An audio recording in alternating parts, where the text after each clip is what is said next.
So can I take this off up here? So, Mike, first of all, I'd like to say, to lose the weight you did and to perform like you did, I think you deserve a congratulations. Thank you very much. Thank you. How do you feel you performed? How do you rate your own performance? Well, I don't know. I'm just I'm happy I'm not knocked out or anything. So I'll say I'll be better than the next one. After 15 years away, it's rare we see someone look as sharp as you did. It's very impressive that you were able to take so long away and still look that good.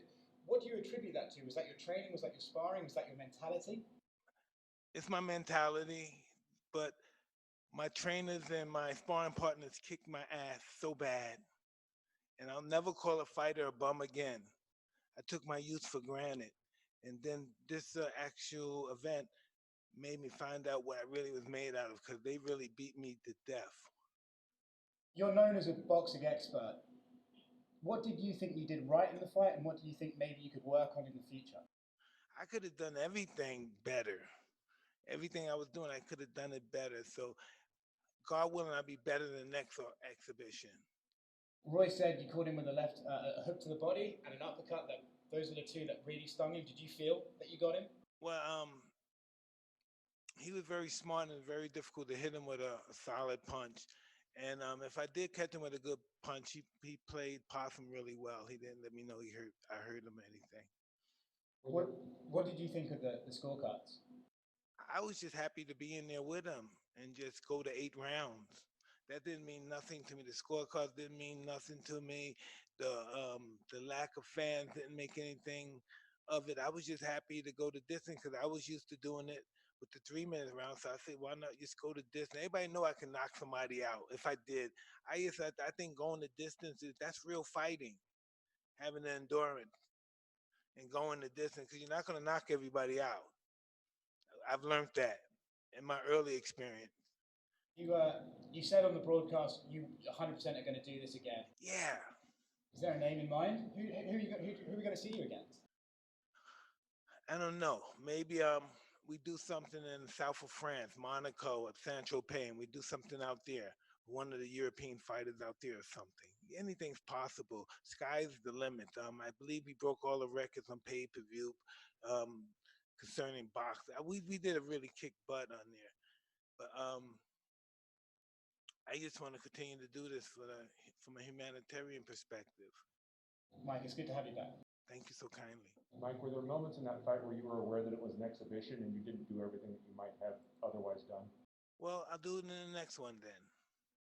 Was that in your head? This is an exhibition. Maybe I shouldn't do what I'm thinking. Absolutely. I wanted to go to distance. This is all about going to distance, and that's what I wanted to do. I'm really interested in that. I've been training as I got older. I'm training for duration now.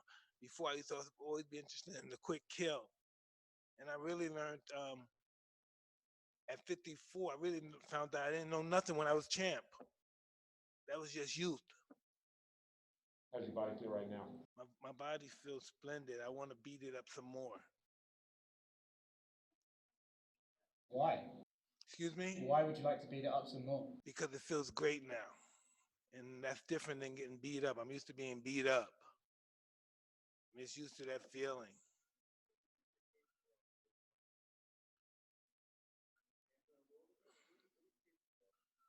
I'm capable of helping a lot of people less fortunate than myself. That's what I'm capable of doing all over the world.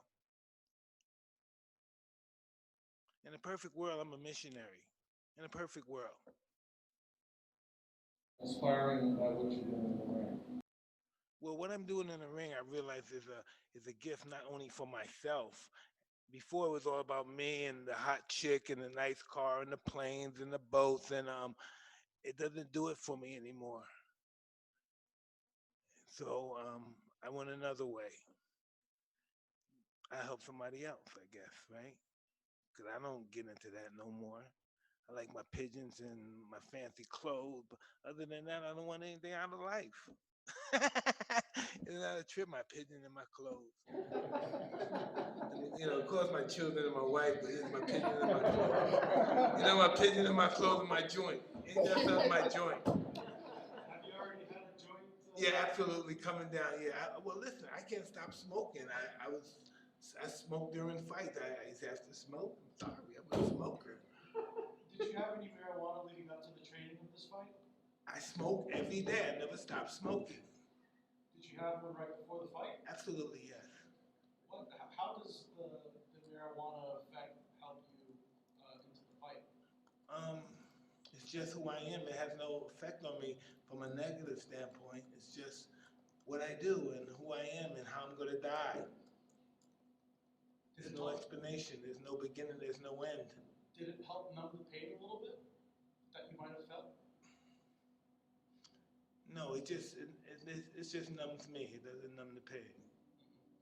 You said you want to help other people, but doing it at the sacrifice of your own health at the age of 54, taking punches to the head, do you think that's a good idea? But that's what it's all about. I've done everything for myself. So what happens if I die? No, really, what happens? I may begin to live when I die. No one knows dying's like. It has to be beautiful. Dying can't be bad because living is great. So dying has to be something special. Mike, your legacy in this sport is unique and it's beloved. You're one of the most beloved figures in the history of boxing. Before this fight, was there pressure on you thinking, man, if I go out there and I don't look great, perhaps I might hurt my past? Or did you feel just so confident in yourself that never entered your mind? Wow, I never asked me that. The thought of failure never creeped in my mind. Is that failure? I don't know. I don't damn. That was a hell of a question. In a good way or a bad way? No, in a way of how do I answer that question? I never think of God, forgive me, God, I always think of myself as grandeur. I always think of myself as a roaring gladiator like Alexander the Great. I feel like I'm a ruler when I'm in my mind thinking about accomplishing something. I think nothing's impossible to somebody who tries. So I never think about failure in that perspective. I think about failing, but not in that perspective. I guess in that way you've answered the question. The pressure doesn't get to you. You don't allow it to get to you because you don't think of it at all. No, I need the pressure. Without the pressure, there's no me. Without the pressure, I don't have the guts to say, hey, I'm gonna fight this guy. I have to have the pressure. Anything that I'm afraid to do, I do it. When I was young, when I was afraid to ask out a beautiful girl or a girl, whoever was, I would do it. Even if she was saying no, I would just do it just because I was afraid to do it. And that's just how I live my life. I live to be humbled. Do you think that's something people could learn from? Do the things you're scared of because it pushes you to succeed more? I don't think succeed from a material standpoint is an inside job. It's just an inside job. The more you're comfortable with you, the more you be comfortable with death. And the more comfortable you are with death, the more in peace you are with yourself. During your first ring walk in 15 years, hearing Michael Buffer say your name for the first time in 15 years, getting in a fight, taking punches, what was it like? What kind of memories did it bring up? What were you thinking about? I didn't have any memories. I just knew I belonged here. This is where I belong. I never once, even when my first day sparring, and I got my rib crack, and the guy he was just smashing my jaw. I never once said, what the hell am I doing here? Am I crazy? I just said, wow, I'm in the right place. You know, I said, I'm in the right place. You appeared to get emotional before the fight. I mean, tears, what was happening? Excuse me, will you say that again? It appeared that you might have been getting emotional before the fight began when you got in the ring. Was there an emotional moment for you? Was something happening before the fight began? I don't know. I was just happy to be in there. I was just happy to be in there. I never think of myself as old. I think of myself as energy. I never say some 54-year-old guy, because some 54-year-old guy is going to come to the ring. I always say some energy to come into the ring. I never think my age, because listen, before Julius Caesar, he told us that 365 days is a year. So we don't really know how old we are. So the energy makes us as old as we want to be. Without being what's that thing again when you're an old guy, you drive a little young guy sports car, what's that mean? My wife always says I'm that way. Midlife crisis. Midlife crisis, yeah. I don't think it's a midlife crisis with me. I just think it's my ego, and my ego tells me to do things that I'm afraid to do.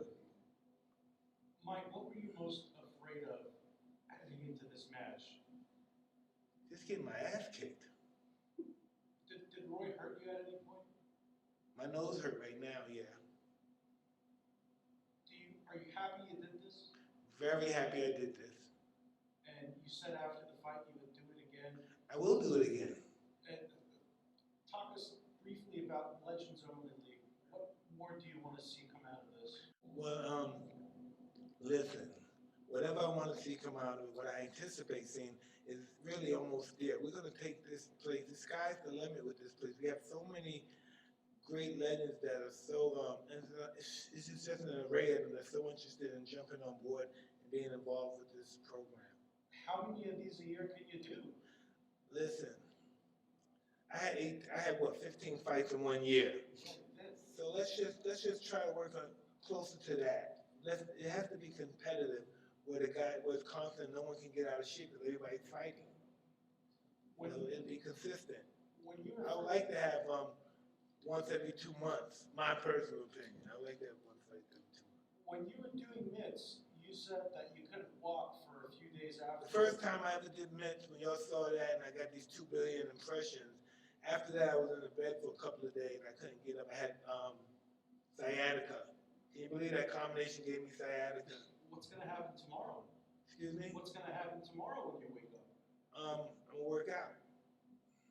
It's become my lifestyle now. I'm never going to be that guy, I don't know, Fat Mike again and stuff, Cokehead Mike. I ain't going to be that guy no more. For today's heavyweight champions who are watching the fight today thinking, I can take Mike, what's the message you got for them? Well, they probably could take me now. But can they take me 10 fights later? After I had 10 fights? A 10 exhibition, please forgive me. And then maybe after that, maybe weekend exhibition. The people who are saying what you're saying, maybe we can have exhibition probably after 10 more of these that I have. Were you frustrated at any point that you had to go with that exhibition narrative? No, I wanted the exhibition narrative because from that perspective, I could work my charity better than being in professional fights and I'm fighting for my life and I want the belt and this and that and there's pressure on me. There's no pressure. My only pressure is that I won't have enough product to help the people who need to be helped in this particular situation, that is. Any other questions? The charities are a specific group or two. It's grassroots charities, friends of mine that's holding down the community, involved with stopping the killing and stopping the crime. And those are the guys that I'm involved with that want to help the youth, the next generation. We don't want to lose the next generation to drugs and pandemics and everything. We have pride in our community, which is Brownsville, Brooklyn, and just Brooklyn in general, and just anybody. We have charities in Newport Beach. It's just we're doing a lot.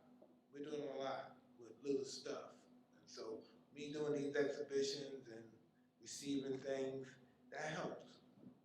That really helps. Mike, when you woke up this morning, what was going through your mind? I didn't wake up. I didn't sleep last night. You did? No. So you did this on no night of sleep? No sleep. What were you doing all night? I'm just one of those scary guys. I don't sleep when I'm involved with the competitive stuff. We talked yesterday, you had some jitters before the weigh-in. You were kind of prancing around a little bit. Did you go back to the old Mike Tyson? The old Mike Tyson no longer exists. Old fighting Mike Tyson. No, I just, this was a new occasion for me. I was a bit nervous, but I just looked at the situation. Hey, this is a better cause than me. Why am I nervous? This is going to be good. Did you do better than you expected? I didn't expect to do anything. I just expect to go to 8 rounds and try and entertain the crowd and be able to do what I want to do in these grassroots situations. And obviously you sold out arenas all around the world and millions have watched your fights, but to be doing it in just you and Roy in the ring and no energy, no noise, nothing. What was that like? That was beautiful. And besides that, me and Roy, we broke records to our championship fights tonight. You know, everybody's watching, and I'm really grateful to that. I'm really grateful for that. Really, I am. Age aside, you talking about the new Mike Tyson versus the old Mike Tyson, right? How did you prepare differently as the new Mike Tyson for this fight to not become the old Mike Tyson while you were in the ring? I'm here for a purpose. I'm not here for my ego. My ego is taking the money and buying some planes and some nice houses and packing up a bunch of chicks and have some orgies and stuff. This is not who that is right now. That guy was just somebody that had to be, eventually, he was a platform to become me. What kind of advice did you give to the younger guys on the card that, I mean, you're their hero. You and Roy are their heroes, who they want to become legends. So what type of advice did you give them being on a stage, millions of people watching all over the world? Informing them that they deserve this opportunity that they have and to make the best of it. Listen, Luke, what's his name, Paul? Jake Paul got 4 million subscribers that follow him. Can you imagine that? I didn't know he existed. I took my, excuse me? 45. You heard that? He got 25 million. I didn't know he existed until my son wanted to fight him one day. I said, who you gonna fight? This guy? Come on. And he was a big star. Everybody knows who he is, and I'm so happy that he joined on the bandwagon with me and Roy. How do you feel about YouTube fighters, Mike? Do you think they belong in sport, in boxing, the sport you love so much? Well, listen, my ego says so many things, but my reality is they help boxing so much. Boxing owe these guys some kind of, they owe these YouTube boxers some kind of, respect. They should give them some belts because these guys make boxing alive. Boxing was pretty much a dying sport. The UFC was kicking our butt, and now we got these YouTube boxers. Boxing, 25 million views. Boxing's going back thanks to the YouTube boxers. So the more they fight, the better it is for the sport, you think? I believe the more anyone boxes, the bigger it is for the sport. The boxing took a couple of beatings since the UFC's been around. Floyd Mayweather recently said boxing has too many belts. They're talking about the sanctioning boxing. What does boxing need to do to get better with the sport? Boxing never have too many belts because every time there's a championship fight, that's more money for the fighter. So there's never enough belts, So just say there's one champion. He got 10 guys. How long do you think he's going to go through these 10 guys? Plus, they got to fight each other and take each other out. So listen, he's really no fights. So it's good to have 3 champions, and every time there's a fight, the commission, everybody can get paid their money, their percentage or whatever they charge. And it's beautiful. Everybody makes money. That's what this business is about, money. It's not about ego. Hey, I don't like him and who he's with, so I'm not going to fight him. If he's your friend, you'll fight. You make each other money. How can you guys be friends and you're both fighters and one guy's a big star and you're hardly eating and he say he's your friend? That's what fighters did in the old time. They fight each other and make each other money and help each other. That's what it should be like now. I shouldn't say I'm not gonna fight him because I don't like his promoter. It seems like you're doing now by obviously giving someone like Roy Jones a chance. Obviously, you said something interesting how you used to celebrate wildly with orgies and all these other things. How are you going to celebrate tonight? Hey, listen, I'm an old ass guy when it comes to that stuff. I don't have no energy for that no more. I'm just with the wife and kids. You mentioned YouTubers and UFC. Did you see Jake Paul called out Conor McGregor? He wants to box. And that is beautiful. Jake Paul, him and his brother, man, they're a God gifted YouTube boxers. Boxing should just give them a belt. Because these guys brought boxing back to life. And I know it's hard to believe, but these guys brought it back. 25 million views to see this guy with some gloves on to fight anybody. He fought Nate Robinson tonight, right? Yeah. Oh, God. I like Nate, too. I didn't like to see the knockout. Do you want to keep the Legends only be strictly about boxing, or are you open to like MMA? No way, man. any legend wants to do. Jerry Rice, any Macaron, his brother, they still feel they can play. Anybody that everyone said, hey, you retired, you're no good no more, but you still got it, you're still beautiful. Jerry Rice got it. I got it. You know what I mean? Guys like Tom Brady, they can play forever. You know, that's just the way it is. You know what I mean? People still want to, even if we're not as fast as we used to be, because this is how Legends Only League got into existence. I'm watching Jerry Rice. I don't know what it is, Beyond the Glory, whatever it is. And this guy, he runs the 5.4, something to that extent. I don't know the sport. So he's like a few seconds off that, so he can't play no more. Wow, can you believe this man? He's a few seconds off his world best record, so that means you're no good. You can't play no more. But there's guys that want to see him run more than they want to see the guy that plays his position now on a team he lost, he didn't make. So what's that mean? We can't watch Jerry no more? Really, we can't watch Jerry no more just because he's a few seconds slower. So I think Jerry Rice, he could find a bunch of friends that are like him in shape, and they stayed in shape, and they still have their speed, and they could have opened up an organization, a commission, and they could do it in tennis. But I guess race car, you could do that at any age, but still, there'd be other sports. So is your goal to fill a void within sports, or is it to do things differently than you saw done during your early years of your career? Well, this is all I have to say about that, brother. You saw tonight, no boxing promoter was involved. And that's why if we had tennis and people came to see the Legends Only tennis, your guys, we have different rules. You can break your tennis rep, you can talk crap to the other guy. This is called freestyle. And I think that is good because some of the restrictions really suffocate the athletes. And they can't express their feelings, so they can't play at the highest potential that they normally play because of the restrictions of the rules. Mike, 34 years ago, this week, you became the youngest heavyweight champion of all time. And today, you fought in front of an entirely new audience, new fan base. For those who saw you fight for the first time live tonight, what is the message you want to give them as to who Mike Tyson is today?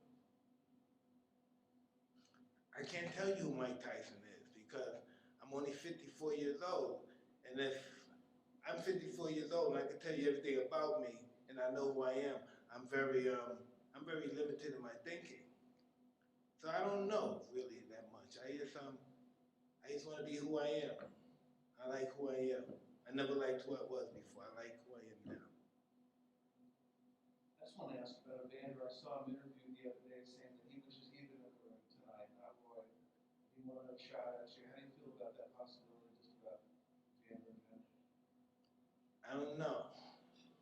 Maybe Evander needs to talk to me because every time my business associates talk to his business associate, it doesn't turn out well. So I don't know if these guys if you can see what we made tonight, if these guys have really cared about the welfare of Evander, they would have had this fight with Evander. Or maybe we could do another, but whoever he's with is handling it totally wrong. What do you think he'll make tonight? Excuse me? What do you think he'll make tonight? What does this fight gross tonight? I know nothing about the gross. That's not my department. That's never been my department. I just know about the people in the crowds and the viewers and all that stuff. I don't know. You'll find that out before me, I'm sure. Any other questions? Thank you so much, Mike. It's really my pleasure. Thank you.